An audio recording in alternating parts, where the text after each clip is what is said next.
Bonjour à tous, soyez les bienvenus sur West Armenia TV, les titres principaux d'aujourd'hui. Le 83e numéro du magazine hebdomadaire West Armenia a vu le jour. La cathédrale Merdani sera rouverte en tant que mosquée après la restauration. La politique envers le peuple d'Artsakh ne repose pas sur l'idée d'un retour futur, Guéram Stepanian. Avant la dernière toile, la mythologie arménienne antique est désormais accessible aux lecteurs. L'Azerbaïdjan dissimule les crimes de guerre et les actes de génocide commis à Stepanakert et dans d'autres régions d'Artsakh entre 2020 et 2023 par un sommet.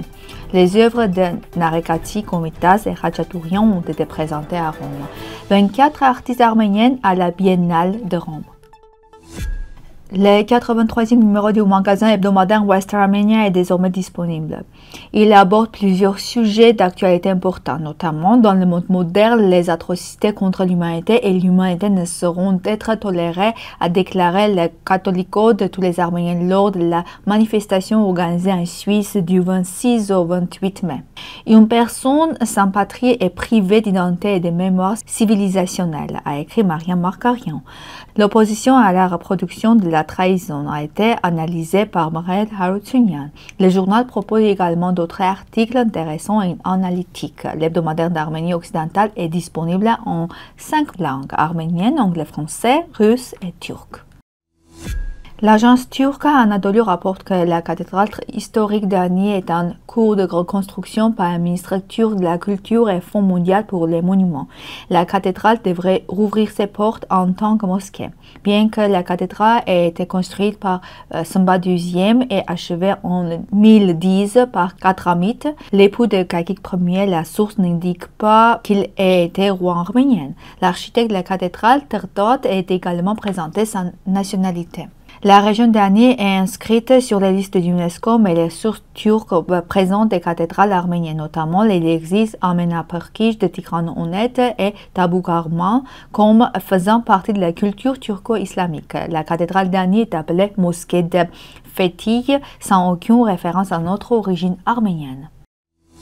La politique envers le peuple d'Artsakh n'envisage pas de retour futur, a déclaré le défenseur des droits humains d'Artsakh, Guéram Stepanian, lors de la conférence La Voix d'Artsakh. Selon lui, si les programmes d'État étaient véritablement axés sur le retour, les possibilités de cohabitation des communautés d'Artsakh seraient encouragées. Or, la politique de désintégration des communautés est actuellement manifeste. À la Galerie nationale d'Arménie orientale, le tableau de Komitas, la dernière nuit de Sarkis Mouradian bouleverse un groupe d'étudiants. Exposé à Moscou en 1956, il fut la première œuvre à évoquer ouvertement la tragédie arménienne sur le régime soviétique. Komitas, vêtu de rouge, est assis au piano, éclairé par la lumière de chandelier. Le tapis rouge symbolise les souffrances de l'histoire arménienne, tandis que l'arrière-plan dans l'ombre apparaissent les silhouettes venues de l'arrêter. Les guides interrogent les élèves sur la signification de la main gauche de Komitas. Les réponses varient silence, douleur, espoir. Toutes les interprétations sont justes, conclut-il, car l'art appartient à celui qui le ressent. Le livre d'Angela Terian, Mythologie arménienne antique, consacré aux croyances pré-chrétiennes des Arméniens, est paru. L'ouvrage est disponible au guichet du musée d'histoire Erevan au prix de 4000 drams, ainsi qu'aux librairies bouquinistes des Angak au prix de 5000 drams. Un ouvrage précieux pour ceux qui s'intéressent aux croyances arméniennes antiques et aux racines de l'identité nationale. Les 3 et 4 juillet, le 17e sommet de l'Organisation de coopération économique s'est tenu à Stepanakert avec la participation de la Turquie, l'Azerbaïdjan, du Pakistan et d'autres pays membres.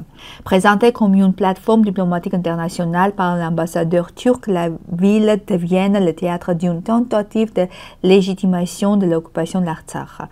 Ce sommet s'inscrit dans une stratégie claire, effacer l'identité arménienne de Stepanakert à travers la destruction de monuments, le changement de toponyme et l'effacement du patrimoine culturel.